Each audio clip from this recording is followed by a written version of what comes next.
Have you ever had a game that you think, on an objective level, is terrible, but that you can't help but come back to? You know it isn't good, but for some reason you can't help but boot it up every so often. Because I certainly do, and they're often the basis for the videos that I make. Robots for the Nintendo GameCube is a movie tie-in game for the 2005 animated movie of the same name. It follows through the rough events of the movie through some pretty bland and largely uninspired 3D platforming levels.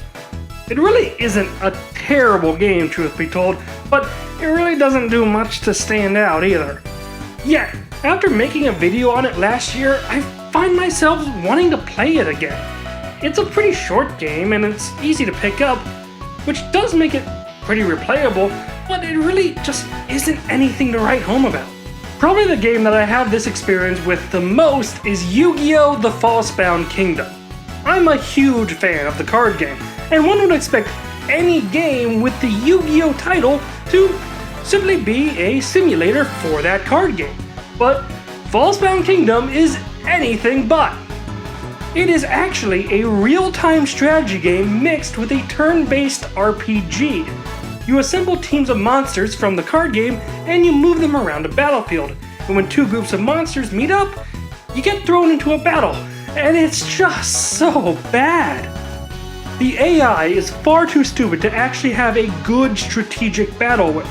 Getting any new monsters will often involve sending your own monsters into the wilderness in completely random directions.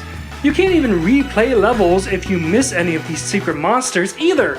You have to finish the game and then start a New Game Plus campaign. It just sucks on every level, and yet I can't stop playing it. I think what it is that I like all of the base components of this game. They're just assembled terribly. I like the idea of doing stuff with iconic Yu-Gi-Oh! Characters other than playing cards.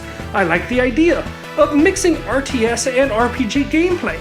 I like the idea of finding secret monsters by going places people normally wouldn't go. The problem is that this game does all of that in the worst ways possible. Do you have any games that suck and you keep playing them anyway?